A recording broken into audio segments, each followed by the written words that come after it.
problems were caused by the Progressive Project, and the Progressive Project does not rely on public support for their power. They feel that even though people don't like their positions on transgenderism, on an open border, on massive illegal immigration, on DEI, on ESG, on the New Green Deal, they don't care.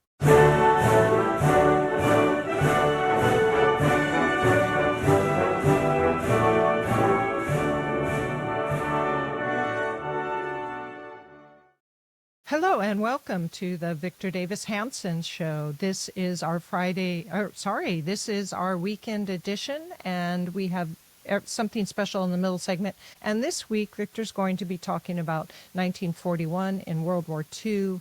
So we know lots of the exciting things happen in 1941. And most of all, I guess for us Americans, is Pearl Harbor is invaded in that year. But before that, we'll talk a little bit more about the news. We've got Ben Cohen of the famed Ben and Jerry's interrupting congressional hearings with RFK.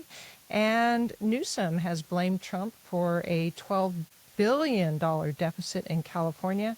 And then finally, Germany, for our first segment, has sent out police against a new party, the Kingdom of Germany, which is a nationalist party.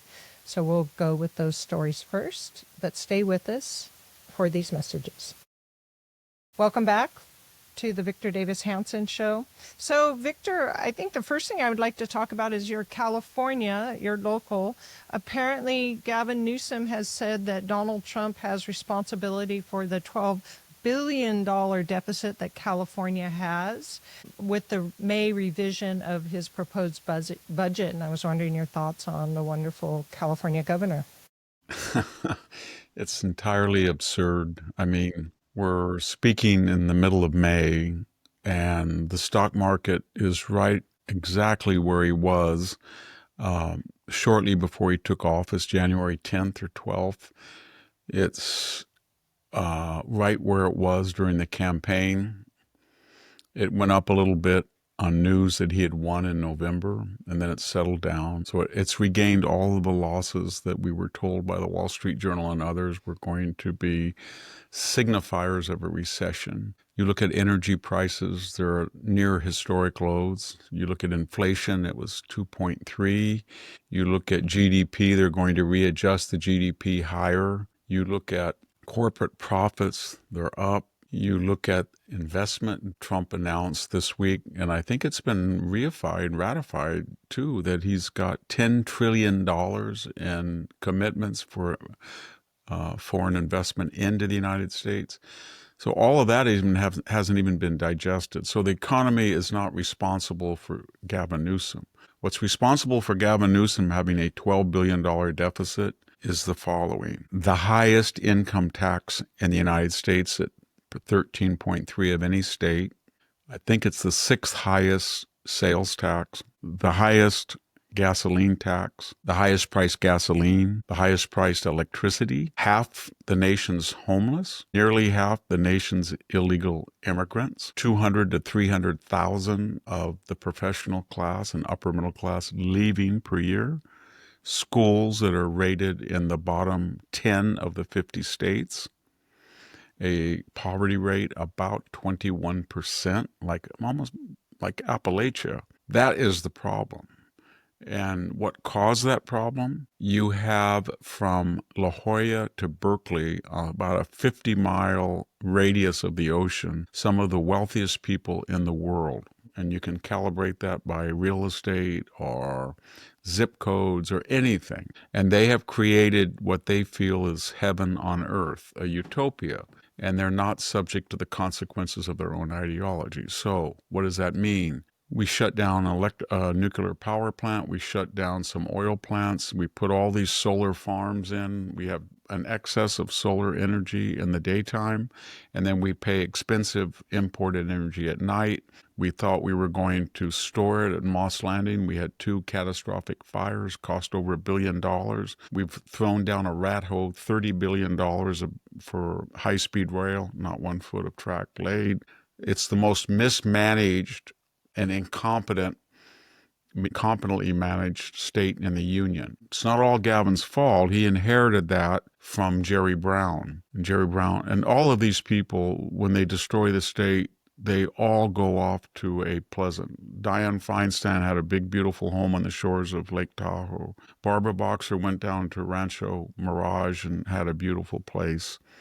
Kamala Harris lives in Brentwood. Gavin Newsom just bought a big, beautiful home in the Bay Area. Jerry Brown is on his Grass Valley off-the-grid estate. So that's what they do. Nancy Pelosi can't decide whether she'll go to her mansion in San Francisco or her palazzo in Napa Valley. But they are the people who did this. They did not care about the average Californian, whether their schools were safe and competitive. They didn't care whether they could afford gas. They didn't care whether they could afford timber and lumber. They shut down the timber industry. They're shutting down the refinery industry. They didn't care that 1/4 of the population is not, or will not pay their power bill. That's it. He will not touch any of those issues, not one. So he'll just blame Donald Trump. And he'll kind of say, we can't afford to give any more free health care to illegal aliens. That was his idea. And he will tinker around and he'll do his little jazz with his hands and his slick hair. And he'll say that he's going to the middle and he's preparing for 2000. But he won't ever undo the damage that he and Jerry Brown and other leftists have done. Because to do that, they would rather be ideologically orthodox and have everybody poor than to be unorthodox and have everybody well off. To what extent do you feel that the California legislature is responsible for they these have things? We have 52 seats in Congress. I think we only have 11 Republicans. We have a state Senate and a state assembly. They have super majorities. So the Republicans there is no statewide Republican office holder. No state controller, no attorney general, no lieutenant governor, no governor. And all of the court system, the appointees have been there now for what will be 16 years. So the Schwarzenegger appointments are well early. They're all retiring. And so they have the judiciary, they have the legislative, and they have the executive branch. And the only thing that's going to change are two things. One, whether the Silicon Valley grandees who have $9 trillion in market capitalization, and these are people like formerly of California, Elon Musk, David Sachs, Ben Horowitz, Andreessen, Larry Ellison, whether they divorce themselves entirely from the left-wing project. They're starting to. And they just say, you know what, we're either going to move out of this state or we're not, but we're not going to subsidize all this stuff. You make it impossible to do business and you're hurting the middle class. And then whether the Hispanic community, which, as we've talked about, just polled 62% in favor of Donald Trump's 100 days, get it and say, all of these Latino elites that go to universities, they're no different than these out-of-touch so-called white elites, and they're two peas in a pod, and all they care about is climate change, transgenderism, the New Green Deal, DEI, ESG, but they do not care about us. They do not care to get timber here. Rare earth materials, natural gas, gasoline, all of these rich things we could do. They'd like to blow up dams on the Klamath River rather than use the money allotted for dams to build 4 or 5 more so we have water. There's some signs. So if those two groups said we've had it with the progressive agenda, we could change, but so far they haven't. Well, let's turn then to the federal level. And as Congress does, they were questioning RFK Jr. about his budget for the HHS.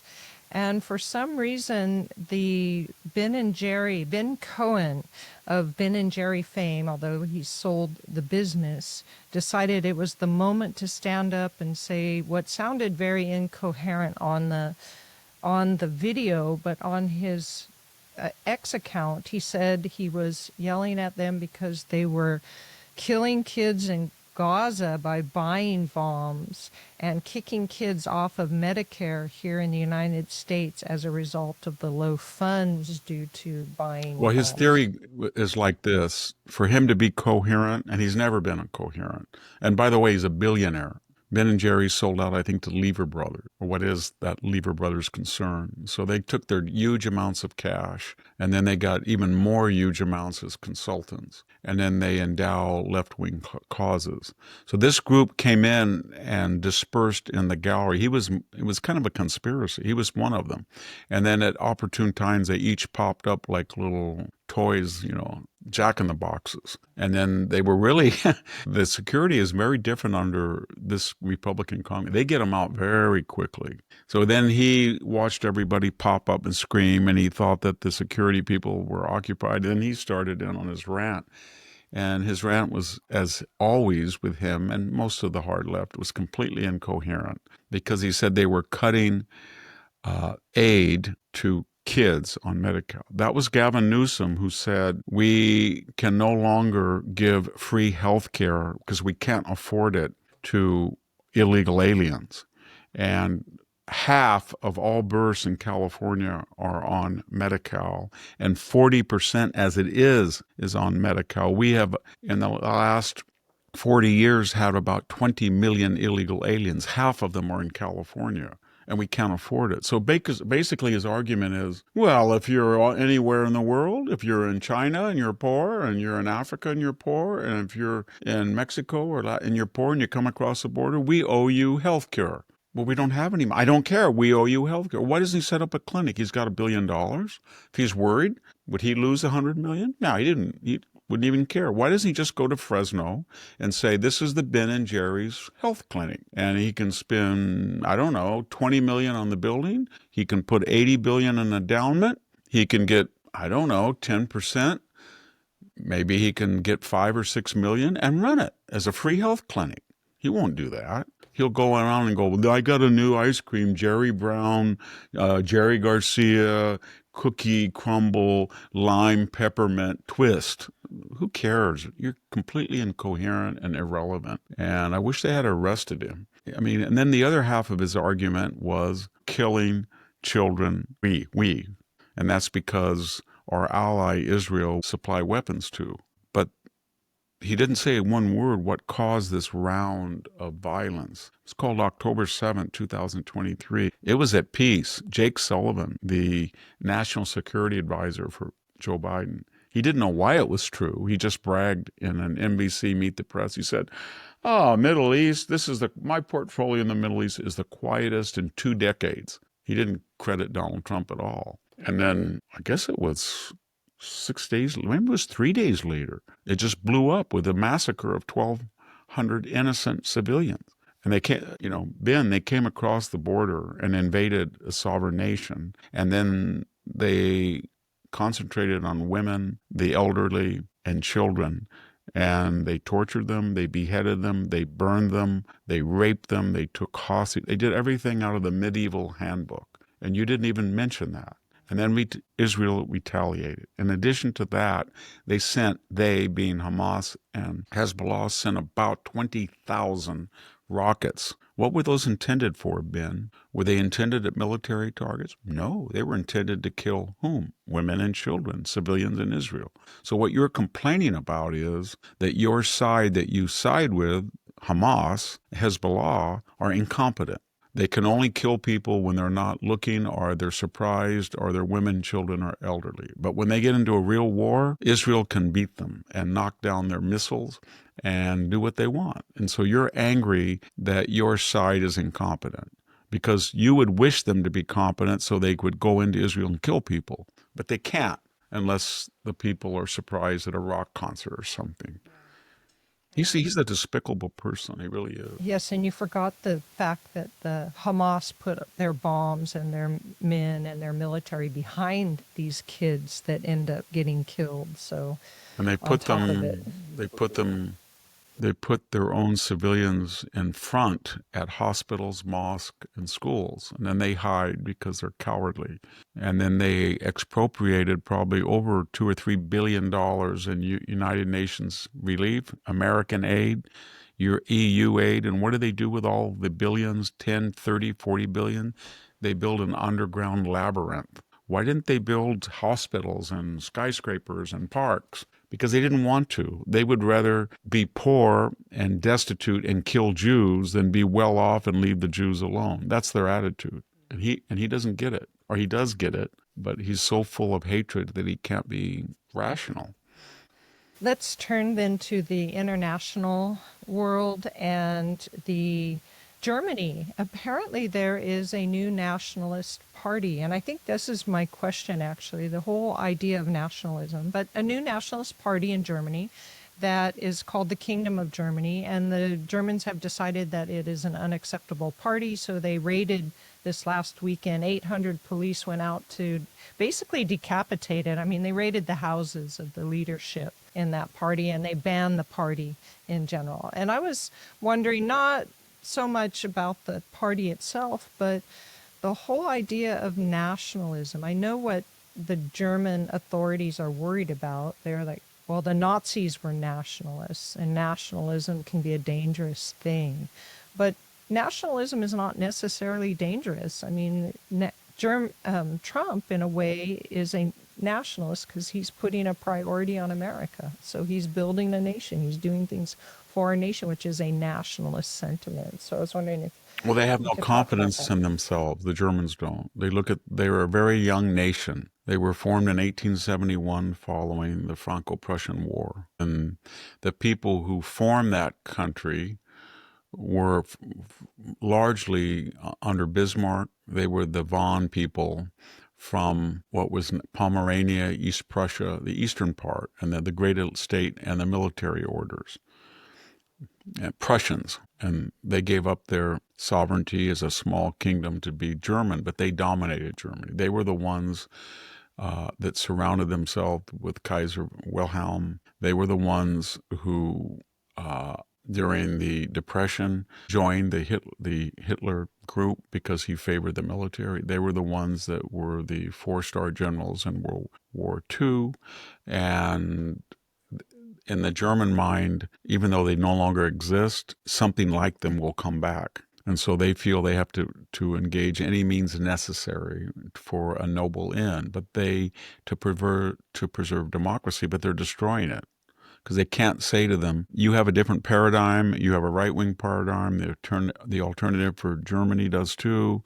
You can participate. All we have to do is follow the same rules that we do, and we have communist parties, socialist parties that are your left-wing counterparts. We just don't want to have violence, and we do not want you to try to overthrow and that's all they have to do. And they didn't do that because they're terrified. They have no confidence in their institutions. So they never asked two questions. Number one, why are they so afraid of them? And number two, where did these parties come from? And did they come during the German economic miracle in 2002, 3, 4, 1990? They were maybe something like them, but they had no residence. They came because the people, the Christian Democrats, the socialists, all of them destroyed Germany. How did they destroy it? They dismantled their coal plants, they dismantled their oil plants, they dismantled their nuclear plants, and they went to wind and solar, and their power is unpredictable, unreliable, 5 times more than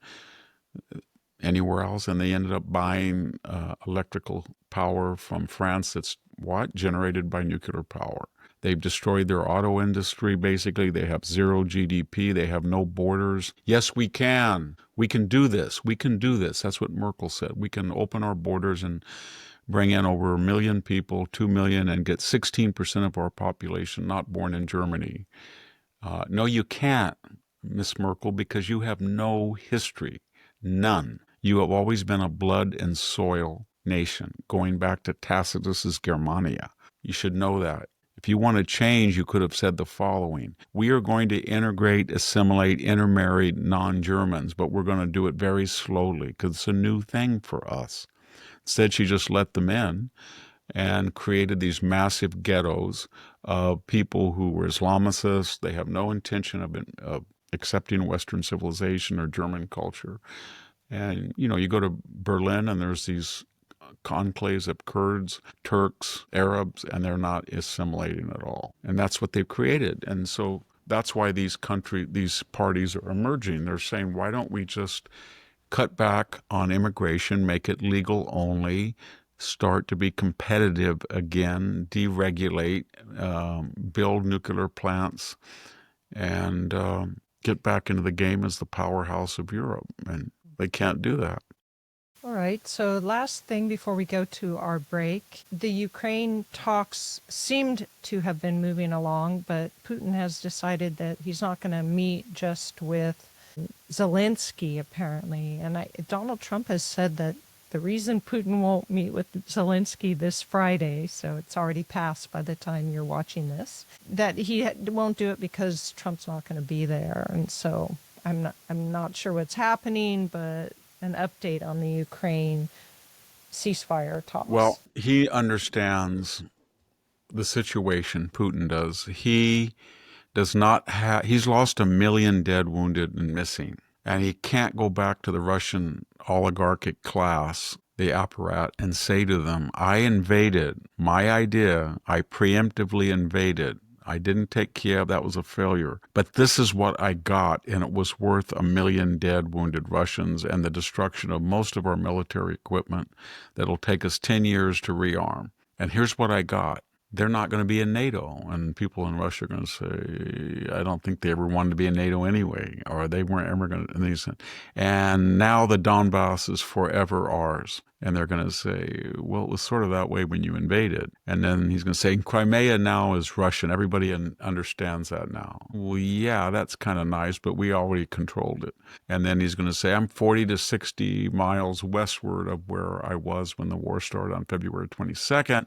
2022, and they're going to say, yeah, you made a little progress west. It's mostly Russian-speaking people, but that wasn't worth 1 million casualties. So he knows that he can't, he's caught because he has enough power not to lose the war, depending on whether the Europeans or the United States, how well we arm Ukraine.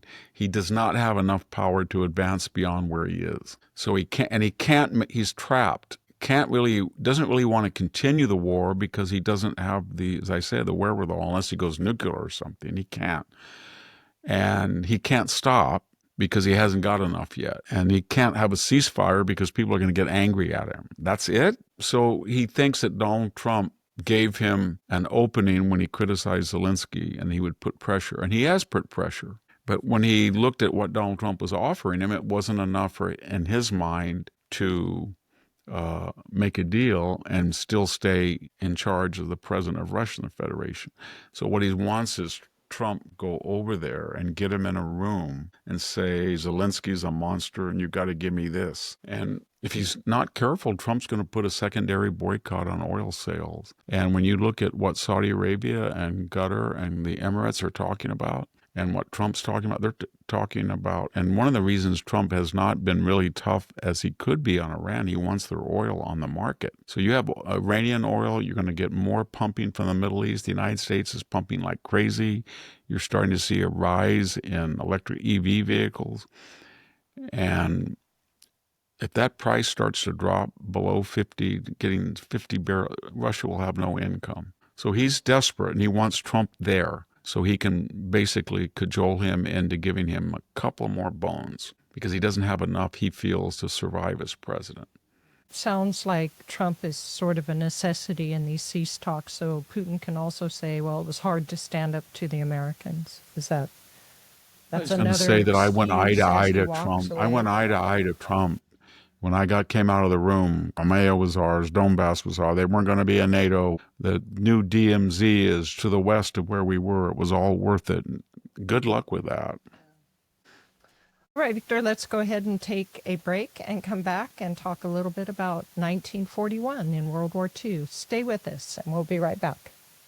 Time is our most precious commodity, and we've heard from so many listeners who've asked for advice about how they can spend it wisely to improve themselves and the people around them. Hillsdale College is offering more than 40 free online courses. That's right, more than 40 free online courses.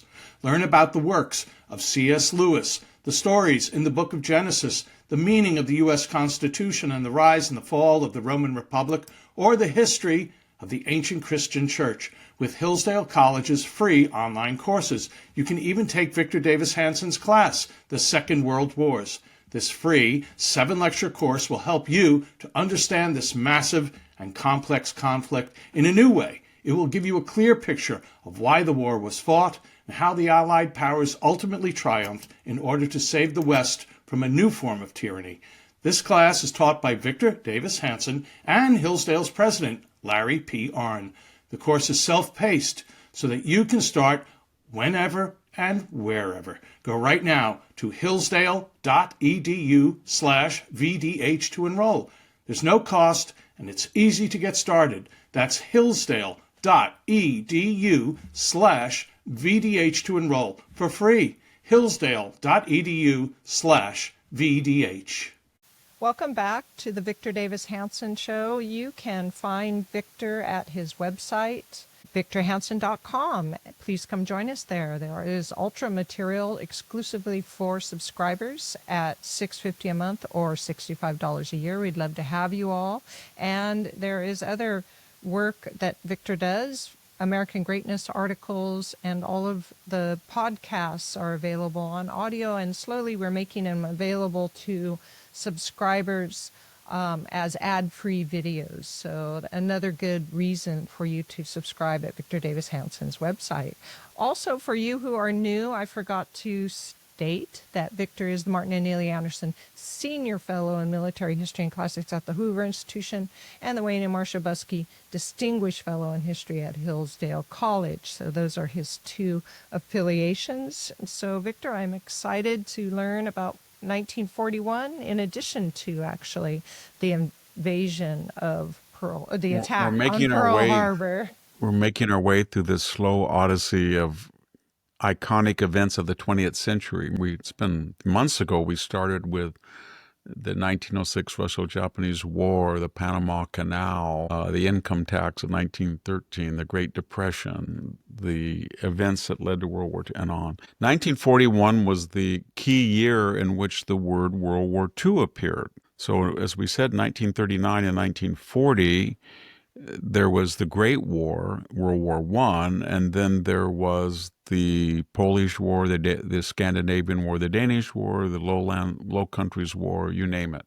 But there wasn't a concept generally agreed upon until three powers, big powers, got into the war. And that was Japan and Russia and the United States. And that all happened in 1941. But as the year opened up, all the cards were in the hands of Italy and Germany and Japan, the Axis of Steel, the Pact of Steel. And what do I mean by that? Half of China was under Japanese control. There were no more colonial powers. In the Pacific, Japan had broke into Southeast Asia and was controlling the Mekong Delta. It was preparing to take over the Dutch East Indies shell oil field, and it was eyeing Singapore, the Philippines, and the Marianas, Pearl Harbor, etc.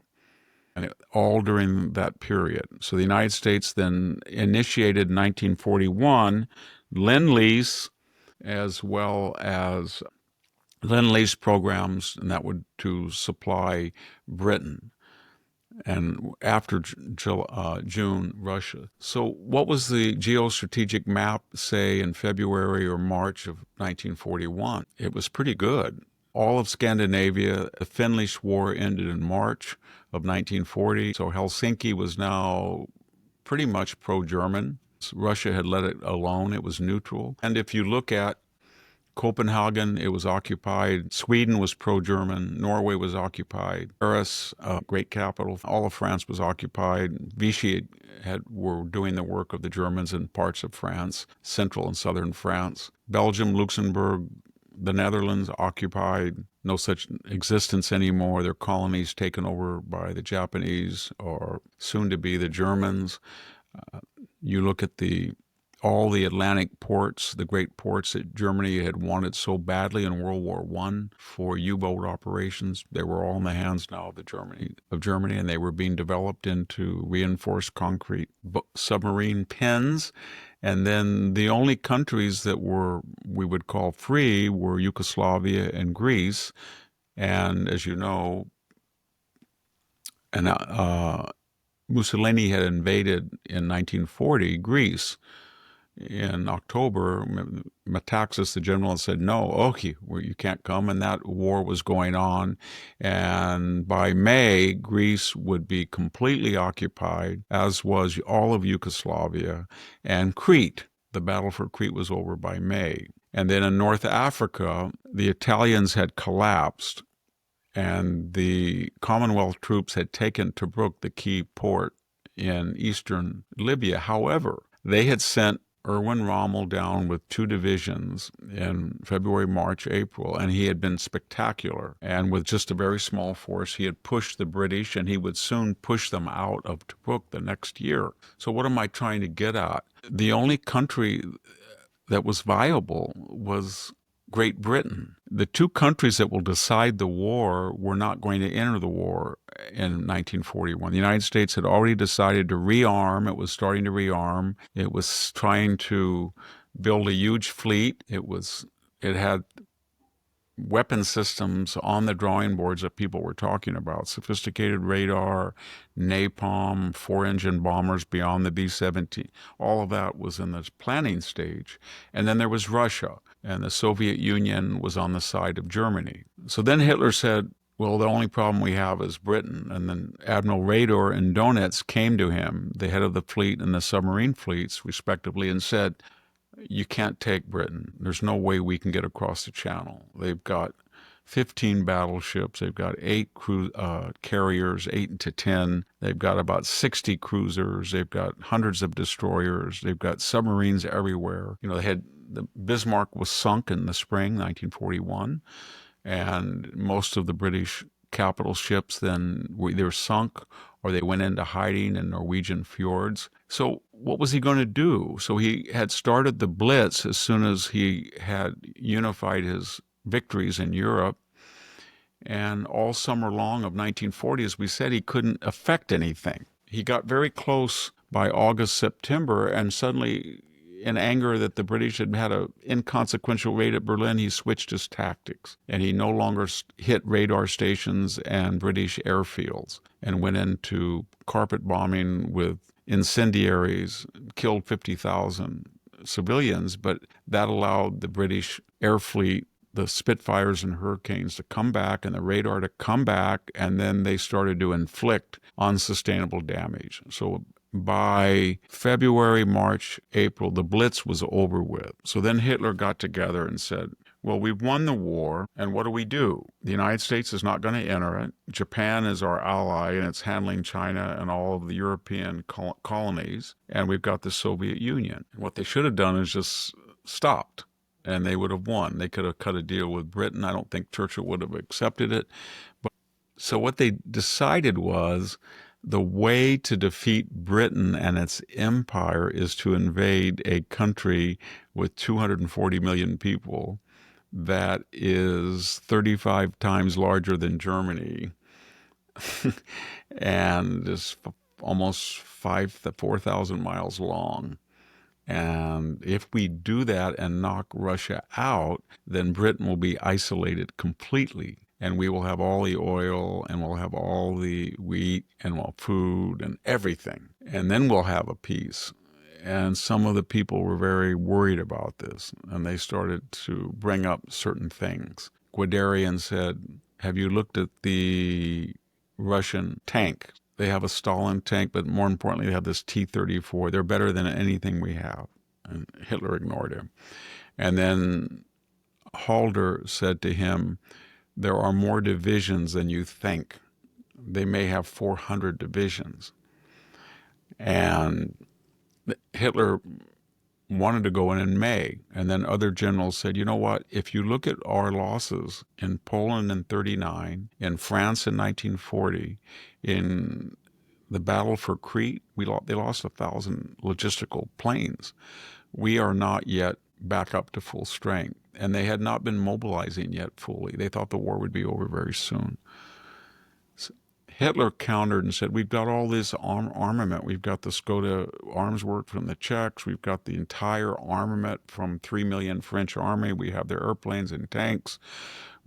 We've stripped Europe bare. And they said, yeah, but it's a motley group. They're not coordinated. So they were bickering about what to do. And finally, Hitler ordered on June 22nd a surprise attack on the Soviet Union with the largest invasion force in history to this day, somewhere around 3.5 million to 4 million. And they were going to invade all the way from the Baltic Sea all the way down to southern Europe, and they were going to, Army Group South was going to go in from Eastern Europe and go all the way the first year and take the Crimea and hopefully get all the way to the Don or Volga rivers. Army Group Center was going to have about 1 million men, and they were going to go take Moscow. And Army Group North was going to go take St. Petersburg, Leningrad. And once they did that, it was about 600 miles, they were going to join in Moscow. And then they were going to build a fortified line east of European Russia and declare victory. And so they invaded on June 22nd. In the first 11 days, General Halder, who was the head of the Oberkommand of Germany. Before you go forward from that, I just want to ask, to what extent do you think Hitler's decision was made on the fact that Stalin had done so much damage to his general corps in his purges and show trials? Well, I was going to get to that. There was about 6 reasons why he did something so stupid. Everything looks stupid in retrospect, but the proper historian has to not judge in retrospect with the benefit of hindsight, but ask what was the general knowledge at the time and what was the general consensus. The general consensus at the time was that they could conquer them in 3 to 4 weeks. And the answer was, why would they think something so stupid when you look at how huge the Soviet Union was and how big its armies and how, well, first of all, as you said, during the 1937 to 39 purges of the officer corps, they shot 30,000 officers. Hitler said, see, they're leaderless. But some of the problems were that some of the younger officers like Konev and Rostovsky and Zhukov were pretty good. And when you wiped out the old guard, they got a chance. And they proved after the first disastrous year they were pretty good. That was one reason he did it. The second reason he did it is he didn't know how to take Britain, as I said. And he thought he needed the resources of Russia and that catastrophic defeat of the Soviet Union to force Great Britain all alone to capitulate or to make a deal. And he thought that the United States might come into the war, but he needed to get Russia out of the war. He felt if he got Russia out of the war, the United States would not come in, at least in the European theater. There was a third catalyst for it. He looked at the arithmetic or the calculus of World War I, and he said to himself, the war started in July, August of 1914. And we fought from 1914 to November 1918, and we never really got more than 80 miles west. In other words, the indomitable French army and the British army held. Even when this newly created Soviet Union collapsed after the during the revolutionary fervor, the Tsar collapsed and the communists took over and they were incompetent. Even when he cut a peace in February 1918, and he put 500,000 free troops from the Eastern Front, they still couldn't win. And that was because of the arrival of 1 million Americans. So he said, well, on the East, we fought for 3 years and defeated the Russians. We defeated the Russians. But on the West, we never defeated the British and the French. But this time, we defeated the French and the British, May 10th to June 27th. We defeated them in 6 weeks. And therefore, if we use the calculus of World War I, 2.5 years versus never, 4 years. So if we defeated these guys in 6 weeks, we can defeat the Russians again in 5 weeks. They're the easier. And people said to him, yes, but they're communists. And they're much more ruthless than the Tsar. And they have stolen a lot of technology from the United States and from us. And they're rearming. The other thing that made him want to go in, Molotov had visited Germany and he looked over the arrangements of the Molotov-Ribbentrop, and they said to him, we just cut off 10% of Finland, and Germany was really mad about it. They were pro-Finnish, and they were also pro-Lithuanian, pro-Estonian, and pro-Latvian. And they said, Molotov said to them, we're going to take the Baltic states. And then they said to them, and there's parts of Bessarabia and parts of Romania and areas of Eastern Europe that are disputed, and we're going to take them. And we're never going to we carved up Poland, and we're going to take Roman Catholic Western Poland, and it's going to be called Ukraine, which it is today. And they kept demanding things, and Hitler, they were being bombed at the time. And so Molotov said, well, if you're so successful, why are we in a bunker? And not that the British were very effective. So they got down to nitty-gritty, and after they left, Hitler said, I cannot stand those people. They're not trustworthy. They made demands on me. How dare they? I did all the heavy lifting in Poland. They haven't done one thing. They're parasitical. And then there was a fourth thing. They looked at their relative military capabilities, and Hitler said to his generals, I invaded Poland. I gobbled up 2/3 of it. 25 days. They came in late. They had trouble taking 1/3. I gobbled up Scandinavia. I gobbled up all of Western Europe within a year. And what did they do? They invaded Finland, little tiny Finland, in November of 1939. And November, December, January, February, March, they couldn't even take Finland. And Finns didn't get any armament from anybody. And we kept out of it. And they killed 500,000 Russians. They are incompetent. So they purged their officer corps. They are incompetent, and they're arrogant, and they're making these demands on me. And I'm looking at World War I, and they didn't do very well. And we did very well in World War I, even though we lost, but we're winning now. So that's the decision to double-cross Stalin on June 22nd. What no one can understand is how they were able to assemble 3.5 million men right on the border. And Stalin shot people. Anybody who said they were going to invade, he had ordered them shot. Even the day they invaded, he shot commanding officers. Then we get to, so at that point when he invaded, it was no longer the Great War of World War I. People began to call whatever this was the Second World War in the Anglosphere, and in the United States, people were calling it World War II. So the last tessera for this mosaic was, what was the United States going to do? So we were panicking. In January, we moved the 7th Fleet from the safety of San Diego and put it in an exposed position at Pearl Harbor. We brought back MacArthur from retirement and put him in charge of the Philippines. And he had a huge army. He had over 100,000 Filipinos. He had 20,000 Americans. He had about 15 submarines. He had a cruiser or two. He had a huge Filipino force, and he was going to hold the Philippines, we thought. He also had, I think it was 20-something brand new B-17s. He had 40 brand new P-40s, which weren't that bad of a plane. So he was out there, and so we were getting prepared. And so then the Japanese looked at everything, and they were angry that we had started Lend-Lease to the Russians, which were their enemy, like they wanted Western Russia. They were kind of bogged down in China, and they were mad at the United States that cut their oil and steel imports. And then the other incentive was, as I said, they looked at all these rich territories that were orphaned, the Dutch East Indies, the French Southeast Asia, and especially they saw the beleaguered British, the great harbor at Singapore and Malaysian rubber, and they looked at the United States and they thought, they put their neck way out in the middle of nowhere, all the way to Pearl Harbor, and they don't have as many carriers as we do. And then Yamamoto said, everybody thinks Yamamoto was this poet. No, he wasn't. He was a warmongering,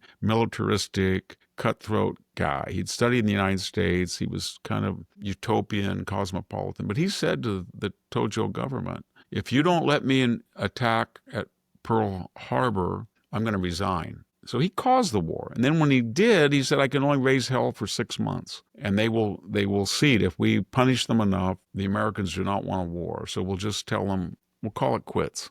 had no idea. They should have studied Antietam or Gettysburg or Shiloh and seen the Americans don't give up. At least that generation didn't. And so then the Japanese looked at the geostrategic and they said, there's only 3 carriers in the Pacific. We have 10. We have a bigger fleet. We have better pilots. We have better planes. And the Germans are at the subway station in Moscow on December 1st. And they're going to take Moscow within days, and Russia's going to collapse. And we got to get in this war so we can get some booty. And Germany was telling them, don't invade from the west, because Japan had said to them, maybe we should land at Vladivostok instead of attack. Then we'll go east, and we'll meet the Germans in the Ural Mountains, and we'll divide up all the loot. And we'll carve it up, and we'll have kind of half of China and half of Asia and Russia. And the Germans said, no, you're scavengers. This is our stuff. We get to keep the stuff. A year and a half later, they would be begging the Japanese to invade. So anyway, at that point, they decided to go bomb us at Pearl Harbor. They were right about that the fleet was exposed. They were right about it was too far eastward without reliable logistics. But they had no idea about what America would react, the way they would react, and they had no idea of the ability of Americans to build a fleet within 2 years that was larger than all the fleets combined in the world, or to fight a two-front war. Japan kept saying they can't fight a two-front war. And the Americans said they can't fight. They're fighting in China, and now they're going to be fighting the British and the Americans in the Pacific, but they thought that they had pacified China. They hadn't. And so the war, 1941, ended as World War II with the entrance of Japan, Britain, the United States for those reasons. 1942, just to give a little glimpse, the whole question would be, can the Axis powers very quickly end the war before the economies of the United States and the British Empire fully mobilize, and the Soviet Union rearm? And for a brief moment, it looked like that was going to happen. In summer of 1942, the Germans had rebounded, and they were at Stalingrad. They were right near the Caspian Sea. They were just about ready to take Grozny and get the oil fields. They were not that far from Moscow. They thought they were going to come up from behind Moscow. It looked like St. Petersburg, Leningrad was going to fall. When you look at Europe, Rommel had just taken Tobruk, and he was starting to mobilize, and it looked like he could invade Egypt. He was only 90 miles from El Alamein, and he could go in and take the Suez Canal and meet up with Army Group South, maybe. And it looked like the Japanese, after Pearl Harbor, they had run wild. And the Americans and the Dutch and the Australians had lost every battle, and then they were coming up. But right around May, June, July, their luck ran out. So at the Battle of Coral Sea and Midway, the Battle of Stalingrad, and the American landing, the Battle of El Alamein and late in fall. El Alamein, Midway, Coral Sea, Stalingrad changed the whole picture. And then it was curtains for Japan, Italy, and Germany. Yeah. So I probably missed this, but did you explain the strategic interests of Japan? What were they going to do? Take Hawaii? Were they just trying to knock out the U.S. military? And to what end would that take them? For example, why didn't they just turn around and go at Singapore, go at the Philippines? Why go all the way out to Hawaii? Just because Yamamoto had this desire, or is no? There because if you look at the map and you look at the strategic design of what they called the Greater East Asia Co-Prosperity Sphere, it had all of these spokes, and it was all based on natural resources, and it had a propaganda to keep white Europeans out and let Asians be Asians under the Japanese, who treated Asians far worse than the Europeans and the Americans. But the idea was to take India, Burma, and to take Singapore and Malaysia, to take Southeast Asia, and then to build a defensive ring around it. And the problem was that right in the middle of it was the Philippines. And the Philippines had a much bigger force than anything. I mean, they had Corregidor, which was considered indestructible. It was like Gibraltar, the island fortress. They had a huge bomber fleet there, and they were sending stuff, and they had MacArthur there.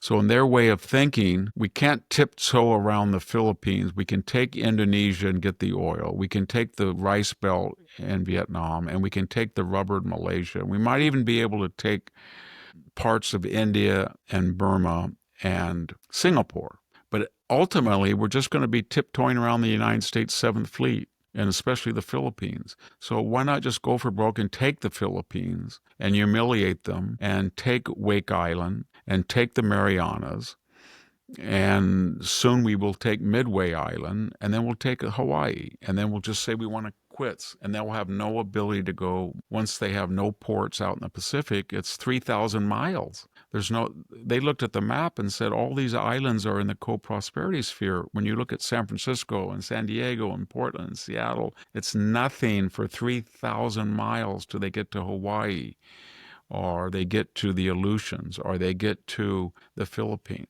And we're just going to make a big iron ring with our fleet and just say, anytime you want to quit, we're willing to quit. We're not mad at you. We just took your stuff, and we're going to conquer China. And we'll call it. And they were very naive. They didn't understand the American idea. They had no Yamamoto. Tojo had taken a train ride through the United States in his early, General Tojo, and Yamamoto had been 2 years at Harvard and the postgraduate school, naval post, as a foreign student. And Mitsoka, the foreign minister who would resign, he was a visiting student in high school in Oregon. So all of them knew the United States, but Americans are so arrogant, they thought anybody has been in the United States loves us. No.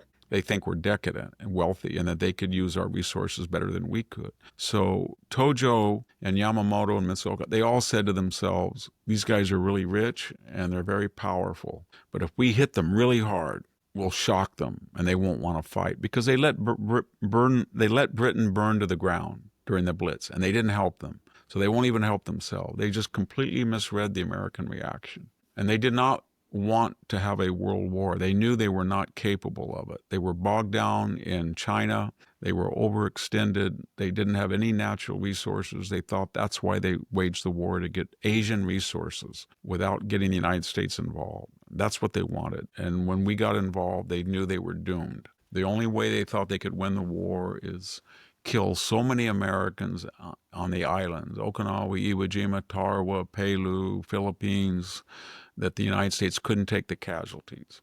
So the role that Hawaii played in the geostrategic ambitions of Japan was they were going to hit that first. They thought the Americans won't really do very much because they'll let themselves be hit.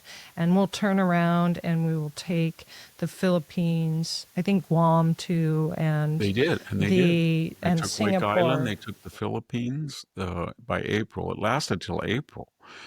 They took Singapore, they took the Dutch East Indies. They had everything.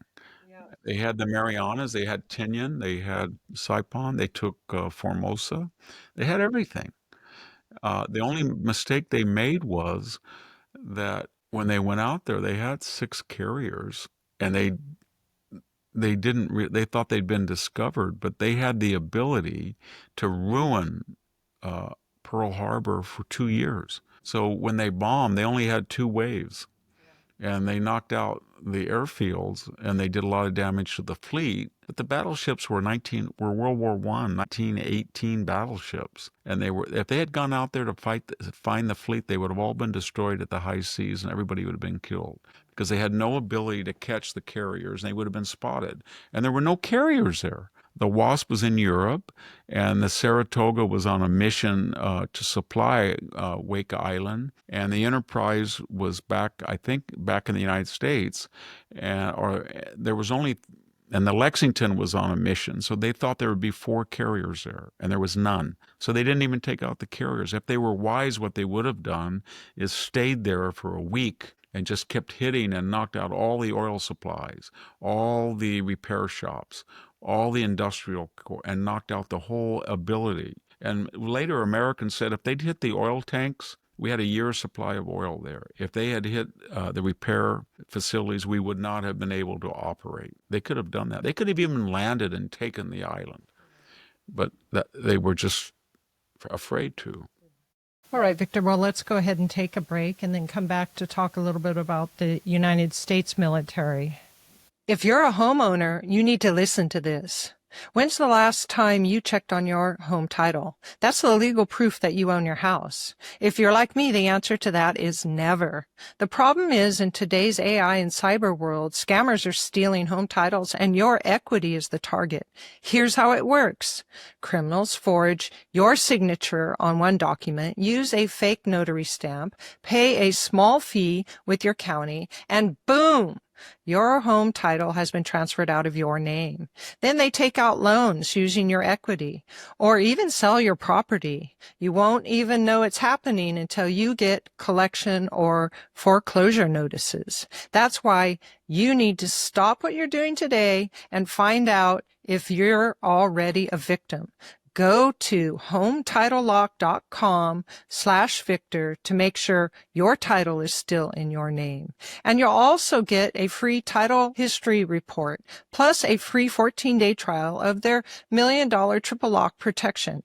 That's 24/7 monitoring of your title, urgent alerts to any changes, and if fraud should happen, they'll spend up to $1 million to fix it. That's hometitlelock.com/Victor. And we'd like to thank Home Title Lock for sponsoring the Victor Davis Hanson Show. Welcome back to the Victor Davis Hanson Show. You can find Victor at X. His handle is at VD Hanson, and on Facebook at Hanson's Morning Cup. So join him there if those are your social media outlets. So, Victor, let's turn to the U.S. military. I understand that Pete Hegseth has planned to reduce the number of generals in the U.S. military, and I was wondering if you thought that was a good idea.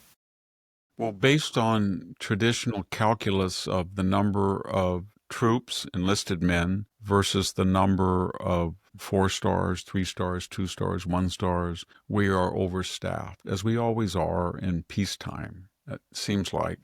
So, and that's going to be very controversial because an officer, I'm not saying it's easy, but major to lieutenant colonel is doable. Lieutenant colonel to colonel is doable.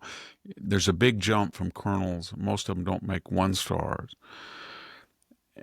1 star to 2 stars kind of not easy. I won't say to major general is easy, but the next step from major general to lieutenant general, 3 star, that's hard. And the 3 to 4 is a little harder. What I'm getting at is you're going to tell people who feel that they have done everything possible and reached the pinnacle of power. 4-star generals are almost like deities in the military, and you're going to cut them, and they're going to cut a lot of them.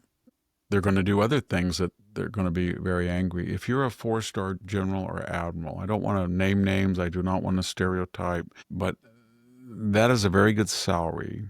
They get a wonderful pension, but more importantly, as they came up through the ranks, they have thousands of subordinates that they knew as a captain, as a major, as a lieutenant colonel, as a 1, 2, 3. They have a whole network of people, and they ended up in the Pentagon at some point, 4-star. So when they come out of there, they go to work for Raytheon or the Boston Arms Group or Northrop or Lockheed or General Dynamics, and they make a fortune. They can make $2 or $3 million a year, not even, and in a good year with stock options, they can end up fabulously wealthy. So what you're telling them, you're going to abort all that. That's going to be very controversial. And there's other things he's talked about, and one of them is procurement, that we're not going, Trump announced the 5th-generation fighter. Well, those are going to be 150 million minimum. The F-22 was 170 million. The F-35 is about 100 million. And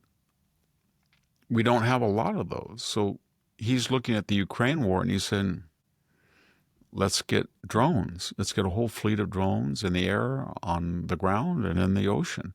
And then let's have master drone ships piloted by people that can direct them in the air. And as I said, I was listening to a lecture by a technocrat, probably the most famous Silicon Valley person other than Elon Musk. And he pointed out that why pay 70 to 170 for a pilot that can only endure a turn at 9 Gs when a drone can do 19 Gs? So that's what he's looking at, a whole new way of procurement, cut down the whole basis of how the Pentagon functions.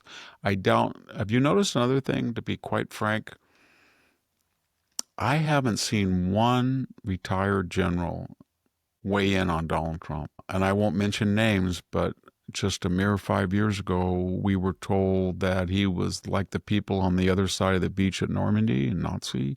We were told that he was a Mussolini. We were told he built cages on the border just like the Nazis built Auschwitz. We were told that he was a congenital liar. We were told that he should be removed the sooner the better. And we were told by 2 lieutenant colonels that Milley should intervene and get rid of him. We were told by General Milley that he had diagnosed, as Dr. Milley, professor of psychiatry, he had diagnosed his commander-in-chief as not too stable. So he decided to call up his People's Liberation Army counterpart and said, if it comes to existential tensions, and I think that our commander is a little bit too ready to consider the nuclear, I will call you first and warn you. So all of those under Article 88 of Uniform Code of Military, what I just delineated, were actionable offenses that, according to the statute, which recovers retired generals and active, they would be subject to court-martial for publicly disparaging the commander-in-chief or the main officers of the government.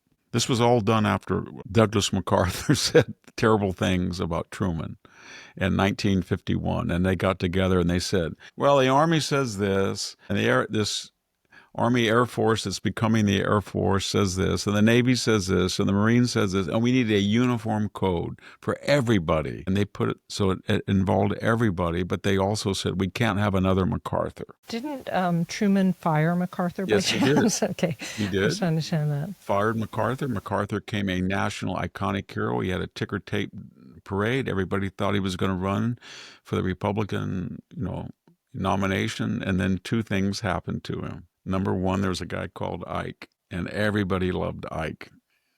MacArthur, they respected him, but he was vainglorious. Ike was just a Kansas, Texas guy, and he was just, aw shucks. And he got along with everybody. He was an administrator. He worked for MacArthur. MacArthur didn't like him. He trashed him. So once Ike, who was the president now of Columbia University, once he said he was going to run in the 52 convention, they gave a little speech for MacArthur. And I think Wainwright, his subordinate, that he kind of abandoned on the Philippines and spent 4 years in a prison of war. He was emaciated. He gave this speech for MacArthur, and he got like 10 delegates. And why did he not get popular? Because after his ticker tape parade, he was the most popular general in history in the United States. And they brought him in there, and the Democrats asked him, what's your plan for Korea? And he said, well, there's no substitute for victory. And they kept asking him, so how many troops would you need? Well, I need this. And they said, oh my God, we're disarmed. And then they said, would the Russians intervene? He said, no. He said, well, you said that about the Chinese. You said if you went out up to the Yellow River, they wouldn't intervene, and a million of them did, and we had the longest, most humiliating retreat in American history back down to South Korea, and we lost Seoul. Well, you didn't let me use nuclear weapons, so you think a commander should have nuclear weapons in the field? Yeah. And so he didn't do well in congressional testimony, and by this time he was doing all this, Ike was saying, when they nominated him, because, he was still a very powerful guy, MacArthur, kind of a tragic figure, really. And then Ike was saying, I will go to Korea. And they said, well, what are you going to do? I will go to Korea. Will you try to take all of Korea back like MacArthur wanted to do? He wanted to reinvade again. And a lot of people made the argument that after 1952, given Matthew Ridgway's genius, who restored all of South Korea, took back Seoul, and probably inflicted 1 million casualties on the Chinese, they were beaten. And so if he had, at that point, had they invaded, they might have taken the whole thing back. But Stalin said he would not let that happen, and he had nuclear weapons at that point. So, and Ridgway, the hero, was now he didn't want to do it, and so he said, you know what? If you go back up there, the American people will be fickle, and we won't have a lot of public support. We'll have to completely mobilize to rearm, and we'll be right next to nuclear Russia on the border and China. Let's just consolidate what we have and work with the South. But every time they ask Ike, I'm going to go to Korea. And what are you going to do? I'm going to solve the problem. So when he came in 1953, he took a look at it and he said, no, I'm going to invade North Korea and get in a big, endless, forever war. I am going to solidify where we are. And, they had some 6 months of this and that, and then he solved it. And get a truce. And that was the end of MacArthur as a political person. Yeah. What happened to all of these self-appointed American saviors like Milley, who was willing to breach his orders, his responsibility? What happened to them when Joe Biden, who was really demented, did not have a word? Isn't that weird? Yeah, Milley had said that Donald Trump was non compos mentis and he would have to intervene. He didn't say a word after that Afghanistan humiliating. 13 brave Americans were killed, 50 billion in munitions handed over to terrorists, which are being on the terrorist mart right now, being sold. We gave up $1 billion embassy, a $300 million retrofitted Bagram. He didn't say a word, but he did say a word all during the campaign. Remember, he gave an interview and said that Donald Trump was a certified fascist. And then he thought, if I keep saying this and he wins the election, this time around, he's going to court-martial. They're going to court-martial me because he'll get a defense secretary that won't be Jim Mattis, and they will court-martial me. And they would have. Pete Hegseth will court-martial anybody who breaks the Uniform Code of Military Justice, Article 88. He will court-martial them, and they know that. So they're all quiet, and we haven't heard a word out of General Hayden, and we haven't heard a word out of General McCaffrey, and we haven't heard a word out of General McChrystal, and we haven't heard a word out of Admiral McRaven. And they were all very vocal. Yeah. And I guess they either think Trump is not the existential threat that he was, or they believe that Pete Hegseth will institute court-martials about anybody who, retired or active, disparages the commander-in-chief. Yes. I guess we have to write it all down to Trump derangement syndrome or something, because it certainly seems inconsistent. I never understood why Andrew McCabe and Rod Rosenstein discussed Rod Rosenstein wearing a wire so they could go talk to Trump, and then they could find him in an embarrassing conversation, and then they would have it on tape and then go in and play it, and then to the Congress, and then they would, or to the cabinet, and then they would vote for him to be removed on their 25th Amendment. And the same people didn't say a word when Joe Biden had that disastrous interview with Robert Hur, of which his own speechwriter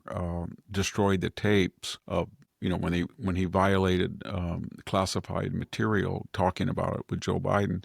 But the point I'm making, that tape, they didn't want the tape out. Now the tape is going to be released. And where will those people be? Will they come forward? Will Andrew McCabe come forward and said, oh my God, I listened to that Robert Hur tape. What was I doing? I had the wrong president. He is completely incapable. Rod, why didn't we go talk to Biden and trap him? I'm not going to say a word. Just like Jake Tapper the other day was on TV. He's been on TV for all week and saying that, Chuck Todd, it wasn't just his handlers that lied to us. It was the press. So I've got a co-authored book coming out, and we're going to break it wide open and tell everybody how this somnolent, derelict media didn't do their duty and tell the truth that their president was unfit to serve. And then people started saying, well, didn't you do an interview with Laura Trump and bite her head off when she said just that? And then I think John Davidson or somebody in the Federalist wrote 11 times Jake Tapper attacked and ridiculed people who mildly suggested that Joe Biden was not all there. So that's the story. That's the the media is state of utterly things. corrupt. Yes, and so were the generals. So with that's what I said earlier when people say, what is Donald Trump doing? Well, he's cutting all these deals. He's got foreign policy stuff galore. He's got investments. He's got trade wars. He's closed the border. But he also understands that the problems were caused by the Progressive Project. And the Progressive Project does not rely on public support for their power. They feel that even though people don't like their positions on transgenderism, on an open border, on massive illegal immigration, on DEI, on ESG, on the New Green Deal, they don't care. They feel we got these big foundations, and they give stuff to all these groups that are suing, to stop and they run the bureaucracies. The whole federal government is embedded with anonymouses that will pop up anytime. Lois Lerner, James Comey, Anthony Fauci, they're everywhere. And they have the media, a Chuck Todd, a Jake Tapper, and they have the universities that train all these people. So then they got together in their 4 years of the wilderness, apparently. Trump got his little brain trust, and they said, well, we can deal with the Middle East, and we can stop the Ukrainian war, and we can get investment, we can cut down the trade deficit. But the left is just insidious. So somebody said, well, why? Nobody likes what they have. And then somebody must have said, go after the media, get rid of NPR, get rid of PBS, attack them like they attack you. And then somebody said, well, these universities are utterly corrupt. They take Chinese and Middle East money. They don't report it. They violate the Supreme Court decision. They have racially segregated dorms, celebrations, safe spaces. They raise their tuition higher than the rate of inflation. This whole student boondoggle is a blank check for them. They have Chinese people on their faculty. They have people that are spying. Stanford just has a big expose about it, the Stanford Review.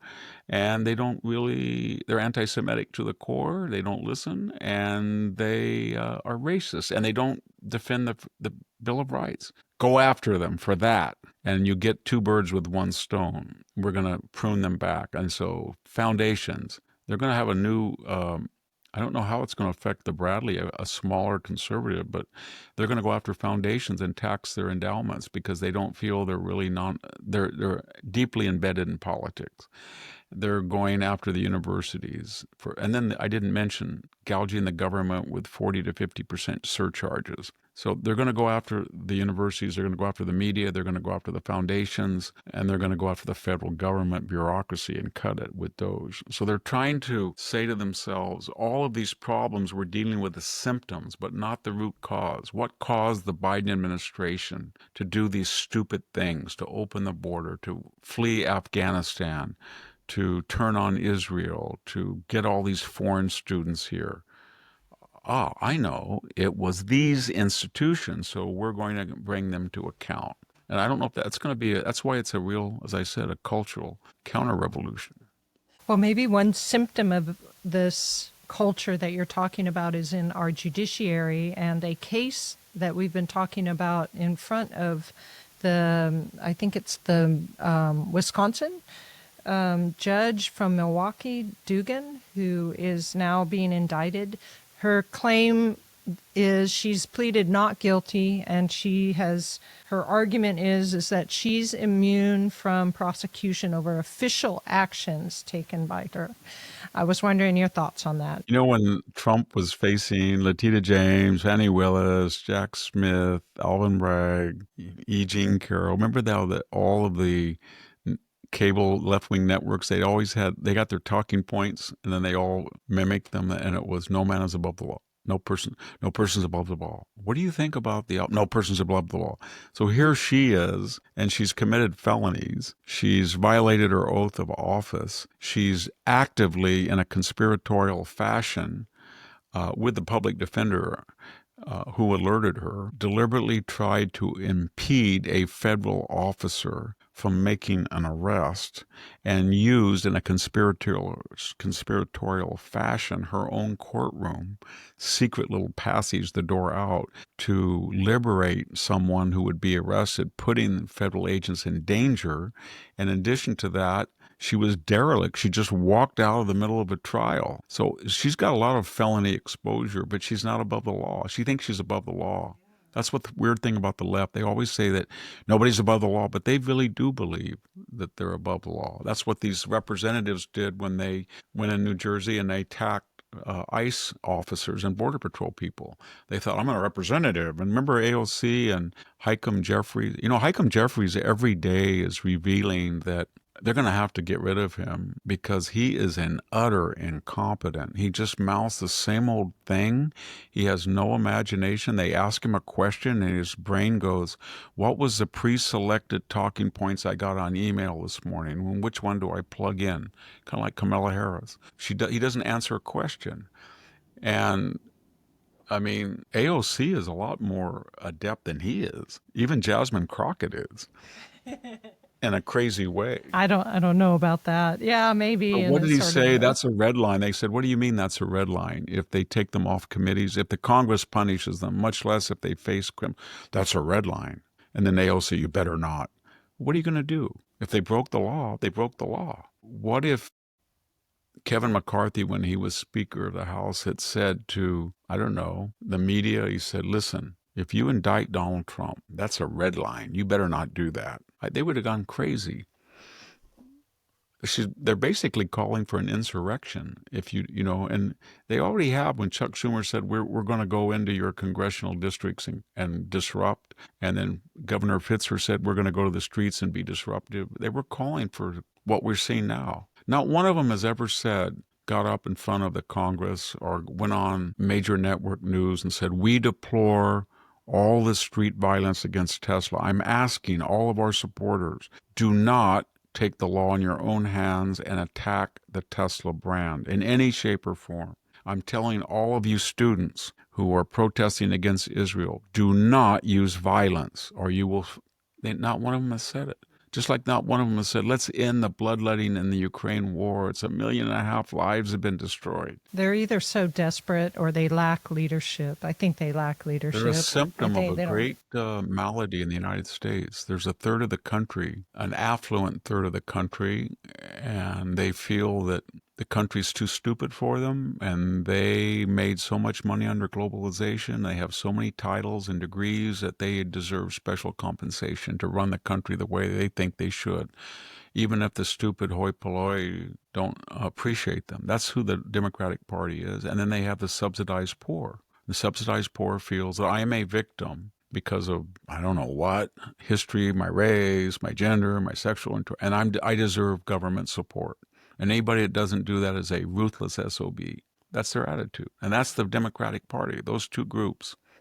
Well, Victor, we're at the end of our show, so we have a comment made on your website on your most recent article, The Real 100 Days, and it's by Susan Winter. She said, and it's very sweet to Trump, so hi Trump out there. Trump is attempting the nearly impossible task of turning the Titanic away from the iceberg, and sort of what we've been talking about. God bless that man. I hope he shakes things up just as much in his second 100 days. So thank you, Susan. We appreciate that comment, and we hope Trump hears it. Compare that to Biden. When Biden came in, I mean, what is Trump not trying to do? He's trying to solve the Ukraine war. He's trying to solve the Iranian nuclear project. He's trying to get the hostages and solve the Middle Eastern war. He's trying to close the border. He's trying to deport 10 million people who came in illegally under Biden. He's trying to develop energy. He's trying to reboot the entire world trade system. He's doing all of these things. He looks at him sometimes and you think, man, he's 78 years old. He looks tired, but who wouldn't be? I have a tiny little sinus infection, and he's got 10 times the energy that I do. I admire him. Yeah, so do I. He's indestructible. He's that Nietzschean. Anybody that doesn't kill him makes him stronger. Yeah. Anything, anybody. Yeah. There's nobody quite like Trump. They've been seeing a lot of people saying he's the best president in their entire lifetime. He's doing so much. He certainly. Big deal. The thing that's different about him is when he sees a problem and he talks to people, he does consult, calls people all the time on the phone. Jamie Dimon, Elon, Mike Johnson, the Congress. Then he makes a decision. He doesn't say, well, I'm going to get a committee, a sober and judicious, and they're going to report back to me in 6 months with pros and cons. And then I'm going to have an audit body overlook them, and then they'll give me a proposal, and I'll consider it 2 years from now. He doesn't do any of that. Just does it. And sometimes, he gets in trouble. But sometimes, like his plane deal, Qatar says, you can't get your Boeing planes? You don't have any planes? That thing is too old for you. I'm mimicking their accent. The 83, that's befitting a president. You need a new one. We have a new one, don't we? How old is the one with the Titanic interior? Give it to him. Trump says, I'm not going to insult these people. We're going to do a big 200-jet deal. Am I going to say, no, I can't take your plane. I'm morally superior to yours. So he calls up everybody and says, you can't take anything from the emoluments clause. So he said, okay, give it to the Air Force. Can the government? Yes. Then I'll use it for 4 years. And then they said, well, what do we do with it? And he said, well, they gave us a base. Nobody said anything wrong with that. They remodeled it. People give us stuff all the time. Yes, but you're going to use this gift, this Air Force plane, after they have to go through it and make sure there's no bugs in it and everything. And then, well, Reagan got a plane. When he left, they gave I saw it in the museum. So then they said yes. Now, he's okay, everything I've said, except the plane goes to the Trump Library or Foundation. At that point, it's so beautiful inside. Mr. President, I have a slight suggestion. You have your 757. It's got modern parts. This thing is ancient, even though I guess it's 13 years old, but it's a 747. You don't want to fly around the United States in a 747 as a private citizen. It's a gas guzzler. Take this plane and do just what Reagan did. Just park it outside the Trump Library, and everybody would love to go and look at it because it's unlike any other plane in the world. And that way you're not going to be criticized that you took something from a federal government. So tomorrow just say, well, they gave us the El Udeid Air Force Base, military base, naval base, and then they remodeled it for us, spent another $1 billion, and it's handy, and people do all this, and they want to give this plane to the Air Force, and our planes aren't going to be ready, and frankly, this plane's 40 years old, so we've got to get a new plane, and Boeing let us down, so we're going to use this plane for 4 years, and then when I'm out of office, J.D. Vance or Marco Rubio will use it until the new Boeing planes. And when the new Boeing planes come, we're going to park it as a gift to the government. And I happen to be the president, and it will go to the library. And we'll take the keys away, and you can't fly it. And he'll be a win-win-win-win situation. Yes, that would be a win-win. Nobody wants to fly this huge plane. One person in the United States that has a 747 that flies around with it. That's why the left is so crazy. He's going to take this plane. He's a private citizen. It'll take a year's salary to maintain it and fly it and put the gas in it. Well, Victor, that's the end of our show. And thanks to all of you for joining the Victor Davis Hanson show. And thank you, Victor, for that entertaining weekend episode. I appreciate it. Well, thank you. And this is Sami Winc and Victor Davis Hanson, and we're signing off. And thank you, everybody, for watching and listening.